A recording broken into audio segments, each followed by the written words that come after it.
تلنگانہ وقف protection cell اور مدینہ education and welfare society کے زیر اہتمام تحفظ اوقاف سیمینار، مولانا فیصل رحمانی، مولانا حامد محمد خان اور ڈاکٹر اسلام الدین مجاہد کا خطاب۔ وقف ترمیمی بل ملک کے دستور اور قانون کے بغیر سارے مسلمان اس بل کو مسترد کرتے ہیں۔ انڈی اے حکومت کی جانب سے اوقافی جائیدادوں کے تحفظ کا دعویٰ کرتے ہوئے جو بل پارلیمنٹ میں پیش کیا گیا ہے، یہ دراصل حکومت کی جانب سے مسلمانوں کی اوقافی جائیدادوں پر قبضہ کرنے کی دانستہ سازش ہے۔ ہندوستان کے سارے مسلمان حکومت کی اس بدنیتی کو جانتے ہیں، اس لیے مسلمانوں کا مطالبہ ہے کہ وہ اس اقدام سے باز آ جائیں، کوئی نیا قانون وقف مدون کرنے کی کوشش نہ کریں۔ حکومت اگر اپنی ضد پر اڑی رہی تو مسلمان تمام آئینی طریقہ کار اختیار کرتے ہوئے اس وقف ترمیمی بل 2024 کے خلاف جمہوری انداز میں منظم احتجاج اس وقت تک کریں گے جب تک کہ حکومت اس بل سے دستبردار نہ ہو جائے۔ مدینہ ایجوکیشن سینٹر نامپلی میں تلنگانہ وقف پروٹیکشن سیل اور مدینہ ایجوکیشن اینڈ ویلفیئر سوسائٹی کے زیر اہتمام تحفظ اوقاف کے عنوان پر منعقدہ سیمینار سے خطاب کرتے ہوئے مقررین نے کیا۔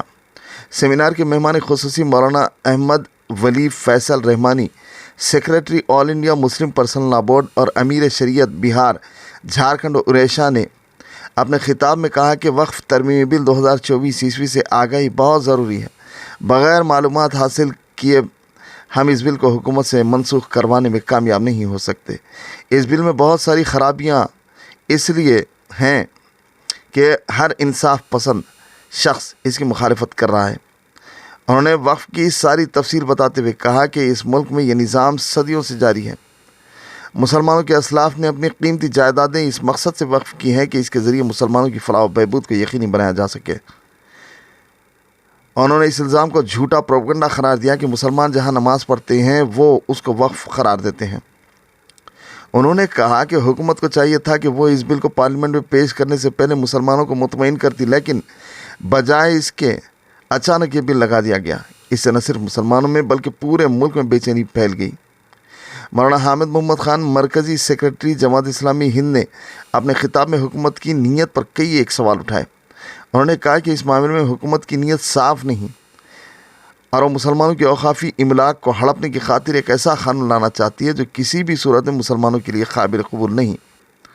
انہوں نے مجوزہ بل کی مختلف دفعات کی وضاحت کرتے ہوئے بتایا کہ اس میں کوئی بھی چیز ایسی نہیں ہے کہ جس کی بنیاد پر اس بل کو قبول کیا جا سکے۔ حکومت اپنے خفیہ ایجنڈے کے مطابق کام کر رہی ہے، اس لیے مسلمانوں کو چاہیے کہ متحدہ جدوجہد کا راستہ اختیار کرتے ہوئے اس بل کے خلاف آواز اٹھائیں اور کسی بھی صورت اس قانون کو بننے نہ دیں۔ مسلمان آل انڈیا مسلم پرسنل لا بورڈ کی ہدایت پر عمل کریں۔ ڈاکٹر سید اسلام الدین مجاہد ایڈوکیٹ نے وقف ترمیمی بل کے قانون پہلوؤں پر روشنی ڈالتے ہوئے کہا کہ یہ بل ملک کے دستور اور قانون کے خلاف ہے۔ اس کے ذریعے دستور ہند کی کئی دفعات کی خلاف ورزیاں ہوتی ہیں۔ اقلیتوں کو جو دستوری ضمانتیں دی گئی ہیں وہ پامال ہوتی ہیں۔ مجوزہ بل میں کہا گیا ہے کہ مسلم وقف بورڈ میں غیر مسلم نمائندے بھی ہوں گے۔ آیا کسی ہندو، سکھ یا عیسائی مذہبی ادارے میں مسلمانوں کو نمائندگی دی گئی ہو؟ اسی طرح یہ بھی کہا گیا ہے کہ وقف کی جائیداد کے تعین کا اختیار ضلع کلکٹر کو دیا گیا ہے۔ وقف بورڈ سے یہ حق چھین لیا گیا ہے۔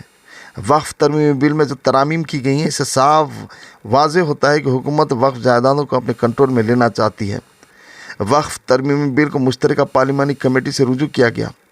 اب اس کمیٹی کے ممبران کی ذمہ داری ہے کہ وہ اس بل کے نقائص کو حکومت کے سامنے مؤثر انداز میں پیش کرے اور حکومت کو مجبور کرے کہ وہ وقف ترمیمی بل سے دستبردار ہو جائے۔ عریض احمد اور مولانا ساجد پیرزادہ نے بھی مخاطب کیا۔ ڈاکٹر شیخ محمد عثمان، سیکریٹری تلنگانہ وقف پروٹیکشن سیل نے سیمینار کی غرض غائب بتاتے ہوئے کہا کہ یہ اجلاس شعور بیدار کرنے کے مقصد سے رکھا گیا ہے۔ ماریا تبسم، سیکریٹری مدینہ ایجوکیشن سینٹر ویلفیئر سوسائٹی نے اظہار تشکر کیا۔ سیمینار میں شہر کی معزز نمائندہ شخصیات نے شرکت کی۔ اس موقع پر عوام کی کثیر تعداد موجود رہی۔ ویورز، ہمارے فیس بک، یوٹیوب اور انسٹاگرام پیج کو لائک، سبسکرائب، فالو، کامنٹس اور شیئر کرنا نہ بھولیں تاکہ فری لانس جرنلزم کی فلاح و بقا کو یقینی بنایا جا سکے۔